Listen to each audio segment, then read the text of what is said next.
দর্শক, আমি এখন দাঁড়িয়ে আছি নোয়াখালীর কবিরহাট উপজেলার ৩ নং দানসিঁড়ি ইউনিয়ন নলুয়া ১ নম্বর ওয়ার্ডে। আমি যেখানে দাঁড়িয়ে আছি এই এই এই স্থানে গতকাল এমন সময় দুইটি বসত ঘর ছিল, আজকে সেটি নেই। কারণ গতকাল হঠাৎ এই নোয়াখালীতে রাত ৯টার সময় একটি কালবৈশাখী ঝড়ের তাণ্ডব চালায়। সেই তাণ্ডবে লণ্ডভণ্ড হয়ে পড়ে এখানের অন্তত ৩টি পরিবার। তারা যখন এই বসত ঘরে বসেছিলেন তখন কালবৈশাখীর যেই তাণ্ডব, সেই তাণ্ডবে ধুমড়ে মুচড়ে তাদের ঘরটি অন্তত 50 গজ দূরে নিয়ে একেবারেই ব্যবহার অনুপযোগী করে বলে। আমরা যদি আপনাদেরকে একটু দেখানোর চেষ্টা করি, আপনাদেরকে আমরা যেই পরিবারটি তাদের বসত ভিটি হারিয়ে যেভাবে তারা একেবারেই নিঃস্ব হয়ে পড়েছেন, এখন বর্তমানে তারা খোলা আকাশের নিচে বসবাস করতেছেন, তাদের একটু আপনাদেরকে আমরা দেখানোর চেষ্টা করতেছি। তারা এই খোলা আকাশের নিচে আজকে সেই গতকাল রাত ৯টা থেকে এখন পর্যন্ত তারা এভাবেই বসবাস করে যাচ্ছেন। অন্যদিকে তারা আজকে এইভাবে উপরেই তারা দিন কাটাচ্ছেন, রান্না বান্না করছেন, খাওয়া দাওয়া করছেন। শুধু তাই নয়, আপনাদেরকে আমরা আরো একটু দেখানোর চেষ্টা করি। পাশের যে ঘরটি দেখতেছেন, এই ঘরটিও এই যে কালবৈশাখী ঝড়ের বাতাসে হেলে দুলে পড়ে। ইতিমধ্যেই এই এলাকার মানুষজন এসে সেটি কিছুটা সংস্কার করে ব্যবহার করার যোগ্য করে তোলেন। ঘুমের ঘরে সন্তানদের পাহারা দিচ্ছিলেন মা, এমতো অবস্থায় তাদের মাথার উপর থেকে এইভাবে তাদের বসত ঘরটি সরে যায়। আমরা আপনাদেরকে দেখানোর চেষ্টা করছি যে হঠাৎ এই ঘুমের ঘরে তারা যেন দেখতেছে তারা খোলা আকাশের নিচে বৃষ্টিতে ভিজতেছেন।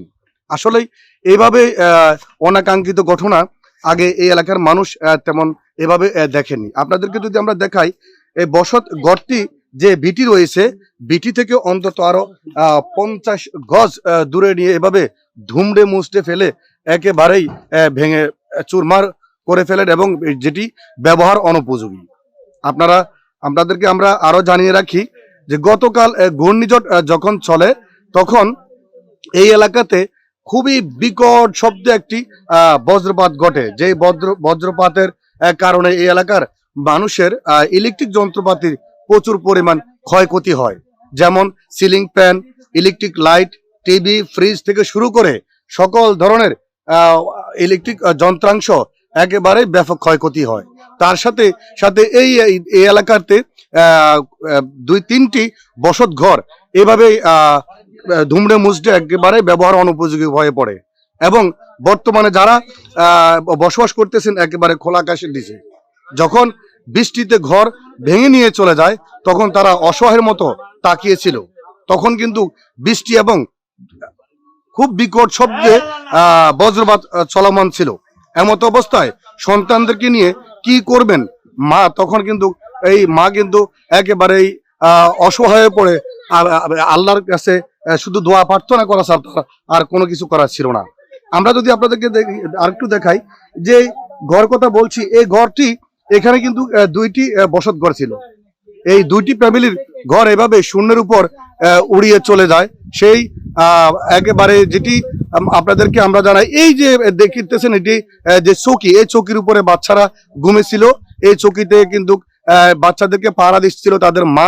তখন হঠাৎ ঘূর্ণিঝড়ের যে হাওয়া, এই হাওয়া এসে শূন্যের উপর তাদের ঘরটি নিয়েই অন্তত 50 গজ দূরে নিয়ে ফেলে দেয় এবং এমন ভাবে যেই ঘরকে দুমড়ে মুচড়ে দেয় যেটি আসলে ব্যবহার কোনোভাবেই ব্যবহারযোগ্য নয়। এমতো অবস্থায় এই পরিবারের সদস্যরা দিন মজুর হওয়াতে তাদের এই মুহূর্তে তাদের বসবাস করার মতো আর কোনো স্থান নাই। আমরা যদি আপনাদেরকে যে এই পরিবারে যে সদস্য রয়েছেন যে এখানে কালকে আসলে কি ঘটেছিল, আমরা যদি এই ঘটনার গুলো আপনাদেরকে একটু জানানোর চেষ্টা করি তাহলে আমরা জানতে পারবো অনেক বিষয়। যে কালকে এখানে যে ঘূর্ণিঝড় হয়ে আপনাদের একটি ঘর এভাবে চলে গেছে এবং পাশাপাশি আরো একটি ঘর, আসলে এটা কখন কিভাবে ঘটেছিল আমাদের একটু বলেন। আমি বলেছিলাম যে বাজার দেখি হয়েছে ভাই, আমি কিছু দেখি না, ঘর আমি ছেলে মেয়ের লোক কি করবো, ঘরের দিনও কারণ আমার কাছে না গাড়ি আর হইতো না, আমি সাজে না গিয়ে আমি তো পাল্লা বুঝতে পারি না, আমার স্বামী আমার আর খাপ করে দিতে পারছিল না। আমার স্বামী এখন এই বাচ্চাদের কি নিয়ে থাকার মতো কোনো স্থান নাই? না নাই, আমার জামাই এরকম নজর। আচ্ছা, এখন এই মুহূর্তে কি চাচ্ছেন? আমার একটা ঘর করেছে, একটা ঘর অনেক দরকার। আমার বাচ্চারা নিয়ে আমি কি করবো? আমার 3টা বাচ্চা, একটা 11 বছরের ছোট আর একটা 4 বছর আর একটা আচ্ছা আচ্ছা, এরকম লাগে তো। তাহলে আপনার সন্তান কতজন? 3জন সন্তান। এখন 3জন সন্তানকে নিয়ে থাকার মতো কোনো জায়গা আপনার নাই? আপনারা দেখতে পারেন না কি অবস্থা। আচ্ছা আচ্ছা, জি, যেমনটি আপনি জেনেছেন যে গতকালকে আসলে এই অনাকাঙ্ক্ষিত এই ঘূর্ণিঝড়ের কারণেই আসলে এই এই পরিবারটি একেবারে নিঃস্ব হয়ে পড়েছেন। তো আমরা আপনাদেরকে আরো একটু যদি জানিয়ে রাখি, এই বছর আমরা দেখতেছি যে একেবারেই বৈশাখ মাসের শুরু থেকে যে আমরা যেটাকে কাল বৈশাখী বলে থাকি, সেই কাল বৈশাখীর হানা কিন্তু চলতেই আছে। ইতিমধ্যে যে কালকে যে অনাকাঙ্ক্ষিত ঘটনাটি ঘটে সেটি আসলে সেই যে দুটি ঘর একেবারে ধুমড়ে মুচড়ে একেবারেই ব্যবহার অনুপযোগী হয়ে পড়ে, তার পাশাপাশি আরো যে আরো দুটি ঘর রয়েছে সেগুলোও কিন্তু একেবারে ধুমড়ে মুচড়ে। তো আমরা যদি আপনাদেরকে এই এলাকার যে আরো কিছু মানুষজন তাদের এই পরিস্থিতি দেখার জন্য আসছেন, যে যারা দেখতে আসছেন তাদের সাথে আমরা কথা বলার চেষ্টা করব আসলে তারা এখানে এসে কি দেখেছেন, আর এই ধরনের এই যে একটা অসহায় পরিবার যেভাবে একেবারেই তাদের থাকার আর মাথা গোজার ঠাইটুকু নাই, সেই বিষয় তারা আসলে কি বলতে চাচ্ছেন আমরা একটু এই এলাকার একজন মানুষের সাথে কথা বলার চেষ্টা করতে। দেখেন, এই পরিবারটা একেবারে অসহায়। এখানে আমার বাড়ি, আমি একজন সংবাদকর্মী। এরা নোয়াখালী খালের কিনারে থাকে, এদের কোনো জায়গা সম্পদ নাই, কিন্তু কোনো রকমে এরা বসবাস করার মতো একটা ঘর ছিল। গতকালকে হঠাৎ কালবৈশাখী এসে এদের ঘরটা খুব একটা রিস্কের মাধ্যমে কিন্তু ঘরটা এখান থেকে চলে গেছে। এখন আসলে এই অসহায় পরিবারটার জন্য একটা ঘর খুব জরুরি। এটা সংশ্লিষ্ট কর্তৃপক্ষ এটা যে একটু দৃষ্টি দেয়, এই জন্য কর্তৃপক্ষের কাছে অনুরোধ করলাম আর কি। আচ্ছা, এই যে তারা নোয়াখালী খালের পাড়ে বসবাস করে একেবারে অসহায় মানুষ, এখন তাদের এই যে দুইটা বসত ঘর এবং পাশে আরো একটি ঘর এভাবে তাদের কালবৈশাখী ঝড়ের কারণে একেবারে ব্যবহার অনুপযোগী হয়ে পড়েছে। এখন তাদের তো যতটুকু আমরা জেনেছি দিন মজুর, তাদের আর এখানে ঘর দুয়ার করার মতো তাদের কাছে ওই অবস্থা নাই।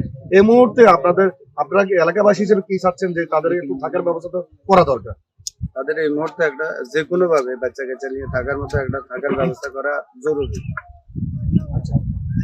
যেমনটাই জেনেছেন, এখানে তারা নোয়াখালী খালের পাড়ে তারা এখানে বসবাস করেন, তাদের আসলে ওই ধরনের জায়গা জমি এবং কি থাকার মতো আর তেমন কোনো জায়গা নেই। তারা এখানেই কোন রকম দিনে রুজি করে দিনে খাচ্ছেন, এমন বাচ্চা কাচ্চাদেরকে নিয়ে কোন রকম বেঁচে দিনটা তারা কাটাচ্ছেন, তারা তাদের দিনগুলো পার করতেছেন।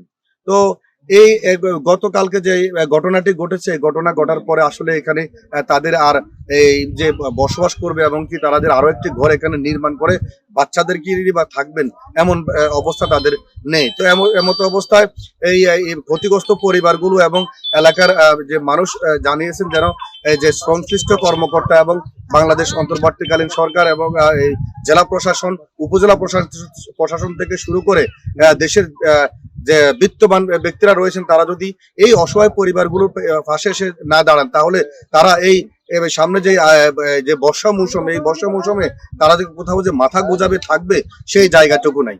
তো আমার কাছে এই ছিল নোয়াখালী কবিরহাট উপজেলায় যে গতকালকে কাল বৈশাখী যে তাণ্ডব চালিয়েছে, সেই তাণ্ডবে ক্ষতিগ্রস্ত পরিবারের যেই ঘরগুলো ধুমড়ে মুচড়ে গিয়েছিল, সেখান থেকে সর্বশেষ।